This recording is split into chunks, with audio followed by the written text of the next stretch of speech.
Sagittarius. Have you ever wondered why you still feel so empty, even when you have everything? Why, amid the laughter, there's still a silence in your heart that no one can reach? You may not know this, but someone has been calling your name from a very faraway place, not to scare you, but to bring you home. God is looking for you, and what's coming next will make you see life through a completely different pair of eyes. Still your mind, because just a few moments from now, you will realize something your soul may have been waiting to hear for so many years. Have you ever heard a whisper without sound?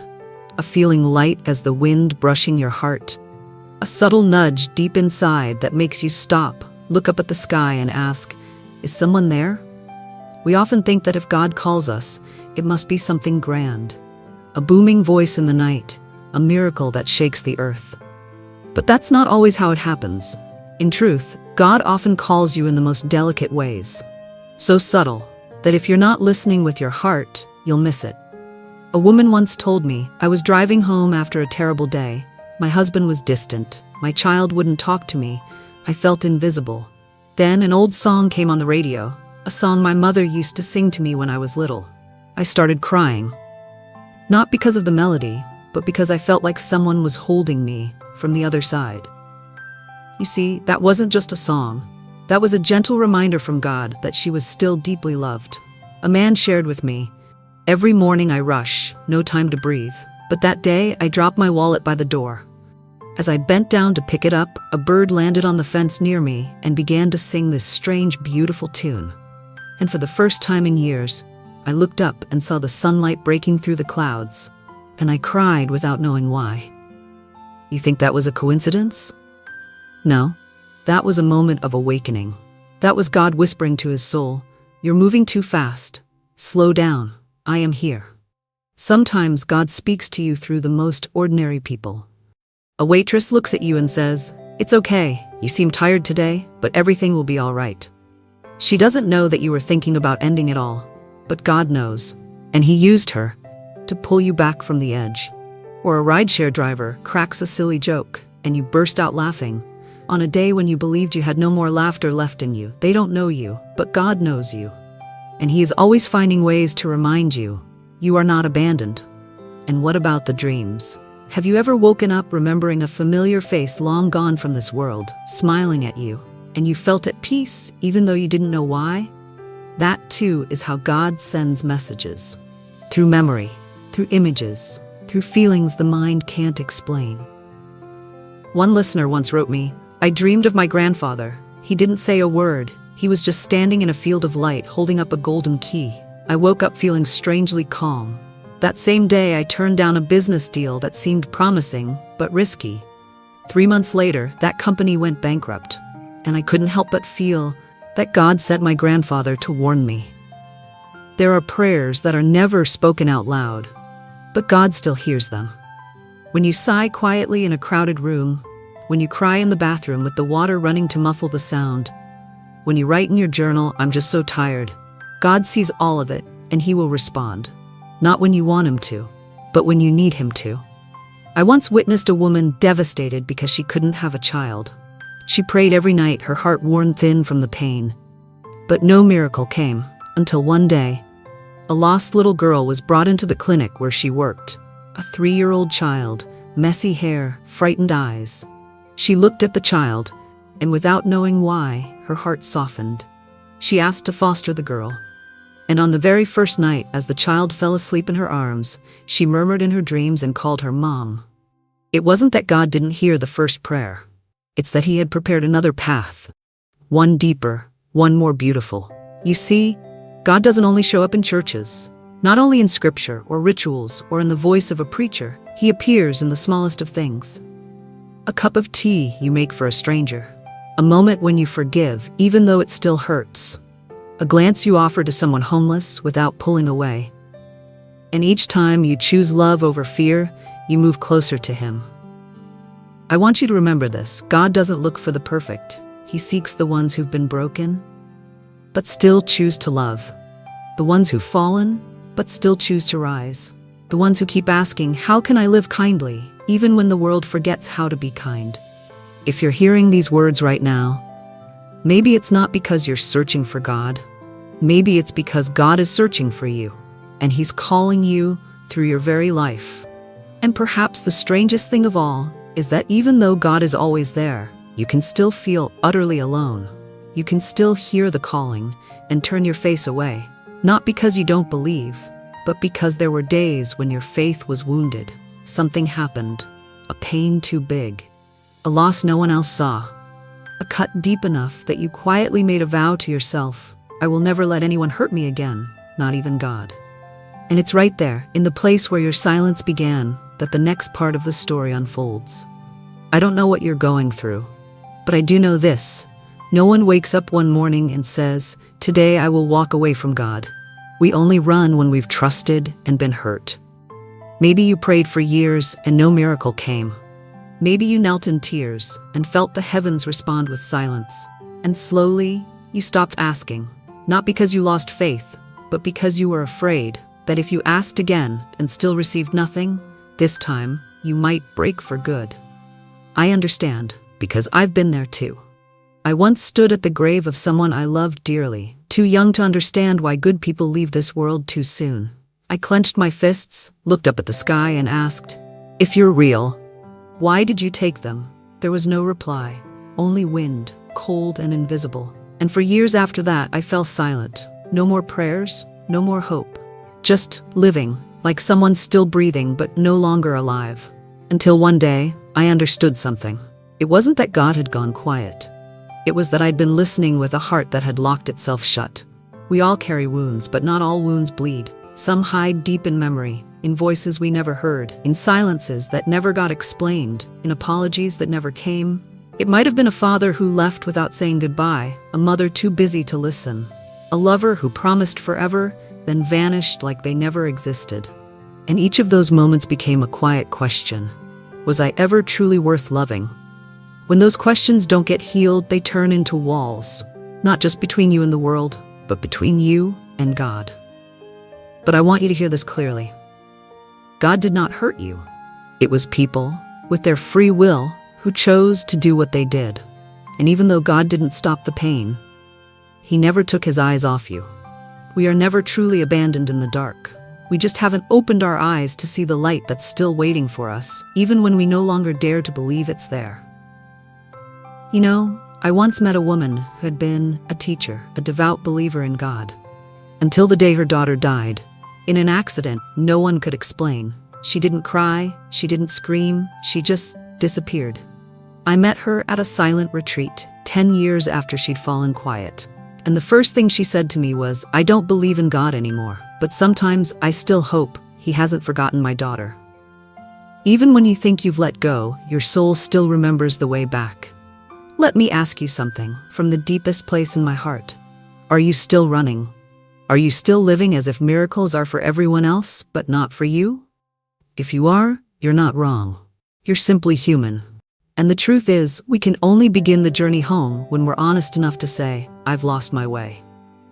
One thing I've learned after all these years of listening to people speak their pain is this. Pain does not vanish just because we deny it. It only turns into silence. And silence can be the scariest thing in the world. Because in that silence, you stop listening, you stop reaching, and slowly, you stop feeling God beside you. But even in that silence, He is still there, watching over you, not angry, not leaving, not rushing. And I think maybe that's what true love really is. Not loud, just present, just waiting for your breath to say you're still here. If today, as you're listening to my voice, you feel something stir inside your chest, a warmth, a small ache, something you can't quite name, that's a sign that you're ready to stop running. You don't have to understand everything. You don't have to forgive everyone today. You just have to do one thing. Crack open the door. Just enough for the light to slip in. I'm not telling you the pain will go away tonight. I'm not promising all the wounds will be healed by morning. But I will tell you this. If you pause, if you listen, and if you allow your heart to open, God will take care of the rest. Because light always seeks out the places with the most space. And healing always begins with one small decision. Stop hiding. Start coming home. If you feel this has touched something deep in your soul, leave a comment. I'm ready to come home. not for others to see, but so that you can see yourself again. And if you know someone who's quietly carrying the same kind of wounds you once carried, don't forget, share this with them. Because maybe the whisper you just heard today will become the echo that helps someone else find their way back to the light. But you know what? This journey isn't over yet. Because once you stop running, once you dare to look at your pain with new eyes, something else begins to unfold. You start to dream, not to escape reality, but to finally see with clarity the path God has been drawing before you all along. And that is what's waiting for you. There's a strange moment in every soul's journey when you are no longer who you once were, but not yet who you're becoming. You're standing in the in-between. Looking back, there's too much memory. Looking ahead, too much unknown. And in that blurry space, something begins to stir. An awakening. Awakening isn't always a bright, shining moment. It doesn't arrive with thunder. It doesn't shout like a prophet in the street. Awakening begins when you finally ask the questions you once avoided. When you no longer feel at ease with the things that used to make you feel safe. When you sit in silence in a crowded room and your heart whispers, "Where do I truly belong?" A woman once wrote to me. She had worked at a major bank for 15 years, had the house, the car, everything society calls success. But one morning, she couldn't get out of bed. Not because of illness, but because her heart had gone silent. That was the first time I felt like I had lost my soul, she told me. So she quit her job, didn't know where she was going. Only knew she couldn't stay another day. Awakening begins when you can no longer tolerate pretending. When you can no longer bear to live a life that was never really yours. And when you finally choose to leave, even if only in your mind, you begin to notice signs. A strange dream that repeats itself at night. A feeling every time you see a certain number. A song, a book, a stranger, saying exactly the words your soul needed to hear. That's not coincidence. That's the very first movement of your soul waking up. I've always believed this. When your soul begins to crave something higher, the universe responds in the gentlest of frequencies. God doesn't force you to awaken with loud noises or dramatic moments. He only needs you to be still enough to feel the faintest vibrations, like a feather landing on your shoulder, a soft breeze brushing your cheek, a simple sentence from a child passing by. And when you begin to notice those small things, you know something inside you has already changed. Let me say this clearly, no one can awaken for you. No video, no sermon, no healer can do your part. They can hold up a mirror, but only you can dare to look into it. Only you can face the truth. It's time to live true to your soul. A man once told me he had lived with anger for 30 years. Anger toward his father, anger toward God, anger toward the world, until one day he had an accident and lost the ability to walk for a time. Lying in bed, helpless, exposed, he began to listen again to the hymns his mother used to play each night. And he wept. Not because of the pain, but because for the first time in so long, he felt alive. Awakening doesn't come when you are strong. It comes when you are weak enough to stop resisting. When you stop pretending, stop running after expectations that were never truly yours, and begin to ask, what really matters to me? How can I live without betraying myself every single day? You know you're waking up when you cry, not out of pain, but because you've touched something deeply real. You know you're waking up when you smile at the one who once hurt you, not because you forgot, but because you no longer carry the weight of it. Awakening is walking into the same room, but no longer feeling like the same person. It's still being in this world, but your heart begins to see another one, deeper, brighter, softer, and you're not alone. There are many like you, quietly waking up, pulling away from the noise, searching for truth, not in the crowds, but in the rhythm of their own breath. If you are one of them, I'm happy for you, because when you dare to be real again, your soul begins to sing. If these words touched you, leave it in the comments, just so I know you're walking this road too. And if you feel less alone, like something lit up inside you, then like this video so we can carry this light to someone else. Because maybe, just maybe, a single share could become a miracle for someone who's quietly waiting to awaken. But you know what? This is only the beginning. Because after your soul starts to awaken, something even deeper is waiting ahead. God's presence, no longer outside of you, but right within you. And that moment changes everything. Perhaps the most painful thing a human heart can feel is not loss, not betrayal, but the sense of no longer being remembered. No one calls your name anymore. No one asks how you're really doing. You're standing in a crowded world and yet feel invisible. And so, you begin to believe maybe even God has forgotten you too. But if today, whether by chance or design, you are hearing these words, I want you to pause for a moment and breathe. Slowly. And then listen carefully to this. God has not forgotten you. Not once. And He never will. Maybe you've stopped praying. Maybe you haven't stepped into a church in years. Maybe you once held someone's hand and said, I don't believe anymore. But even if you've stopped believing, God has not stopped being near you. His love is not based on perfection. It's rooted in one simple truth, that you are a sacred part of a plan no one else in this world could ever replace. I once met a homeless man sleeping on the sidewalk, curled up inside a thin sleeping bag in the middle of winter. I sat beside him and asked, Aren't you afraid? He smiled. A strange, soft smile, and said, Of course. But every time it gets cold, a little cat comes and lies beside me. I think, maybe God sends it so I don't feel alone. You see, God may not change your circumstances in an instant, but He will never let your soul shiver alone in the dark. There are days when you have nothing left to offer.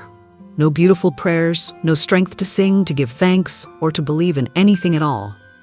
And on those days, God cradles your silence as the holiest prayer you could ever speak. You don't have to be strong for God to hear you. You only have to be real. Real with the pain. Real with the exhaustion. Real with the aching desire to simply be loved, without conditions. Let me ask you to imagine something. A small child gets lost in a crowded place. She calls out for her father. No one answers. She panics. She cries. She screams. And then, from far away, her father comes running, wraps his arms around her. The first thing the child says is, I thought you forgot me. And the father says, I never took my eyes off you, not even for a second. Just like that. God never truly lets you go. I don't know how many wounds you've carried, but I believe this. Your soul has never stopped searching for its way back. And God, He never closed the door. He's not angry because you lost faith. He hasn't abandoned you because you stopped praying. He's not disappointed in you. Quite the opposite. Right now, in this very moment, God looks at you with the eyes of a loving father saying, I know you're tired. Let me hold you just a little longer. Healing doesn't come because you're strong enough. It begins when you don't have to be strong anymore. When you sit down, surrounded by your broken pieces, and whisper, I've done all I can. Can someone please help me stand again? And right there, in that exact moment, you are no longer alone. God doesn't need you to walk quickly. He only needs you to admit, gently, I need help. That is more than enough to begin. If you are standing at the very edge of hope right now, please don't turn off the light. Don't disappear. Because even if you believe no one remembers you, there is one who never stopped speaking your name. In the morning sun, in the song of birds, in the tender glance of a stranger. That is not coincidence. That is love finding its way back to you. Try something simple tonight. Before you sleep, place your hand over your heart and whisper, even softly, I know you are still here. No need for reasons. No need for proof. Just let your heart feel. Because sometimes the courage to believe again is the first miracle of healing. If these words have lightened something in you, leave a comment. I am still loved. Not just for me to see, but so your own soul can hear it from you. And if you know someone who needs to hear this, share it with them. Because sometimes, in someone else's darkness, the smallest light is everything. But stay with me just a little longer, because there's still something I haven't said yet. You may have forgiven the world, you may have come home to God, but deep down, have you forgiven yourself? There is a sacred kind of freedom that only comes when you sit down and say, I don't need to carry this weight one more day. And that moment is waiting for you. In the final chapter, you've come a long way. Maybe no one saw it, no one applauded what you've been through. But I believe there is one who witnessed everything. Every step you took in the dark, every sleepless night you hid under the covers, every word you couldn't speak, but that echoed from your heart like a silent cry for help. And today, I just want to say one thing to you. It's okay. you're still here. And that is enough. We were never taught how to forgive ourselves. We were taught to strive, to be better, stronger, more worthy. But if there's one thing I've learned from walking beside so many wounded souls, it's this. There is nothing more beautiful than someone who still chooses to be gentle with themselves after all they've been through. If today you feel imperfect, that's okay too. God doesn't love you because you get it all right. He loves you because you are you. And nothing will ever change that. I know there are days you blame yourself for letting someone go too far, for not protecting your heart sooner, for forgiving too much or too little. But you know what? There is no map to guide a soul that's hurting. We only ever do the best we can with what we have. And sometimes that in itself is a miracle. Forgiveness doesn't mean forgetting. It means no longer carrying a suitcase of pain that no longer fits who you're becoming. If you're feeling heavy today, I invite you to imagine this. A hand made of light resting gently on your shoulder. It says nothing, it's just there, long enough for you to know. You don't have to walk this alone anymore. Maybe you don't need someone to rescue you. Maybe you don't even need a miracle. Maybe all you need is someone to tell you, you are still worthy, even when you feel weak. And if no one has said that to you before, let me be the one to say it now. Life is not always easy. There are days when you feel like you've come so far, only to be pulled back by a single memory. But that's not failure. That is the fullness of the journey. Every circle brings you closer to seeing things more clearly, more deeply, more honestly. And the beautiful part is, no matter how long it's taken, no matter how far you've gone, God has never left your side. He is patient, He is understanding, He demands nothing. He's only been waiting for you to find the courage to open your heart again. I know, maybe you're still afraid to be hurt, afraid to love, afraid to trust, afraid to open your heart just one more time only to have it break again. But my dear, you are strong enough now, not because you're fearless, but because you've grown strong enough to no longer let fear rule your heart. You may still cry, but you no longer let sorrow put out the fire inside you. You may still remember what was lost, but you no longer let the past block the light that is now drawing near. You are a brave soul, because only a soul that has once been shattered can truly understand the beauty of being made whole again. And only those who have wandered far can truly treasure the light of the way home. If there's one thing you take with you from this journey today, let it be this. You don't have to be brand new to begin again. You only need to be honest, authentic, and willing. Willing to live with a heart that no longer hides. Willing to move forward even with your wounds still healing. Willing to believe that something greater than your pain is calling your name. So go slowly. There's no need to brace yourself, because every day you choose to heal is a day you become the miracle God always knew you could be. And who knows, maybe one day, the story you are living today will become the light someone else needs to find their way through the dark. Not because you're famous, not because you're flawless, but because you are real. You've done enough, you are enough. And now, you deserve peace.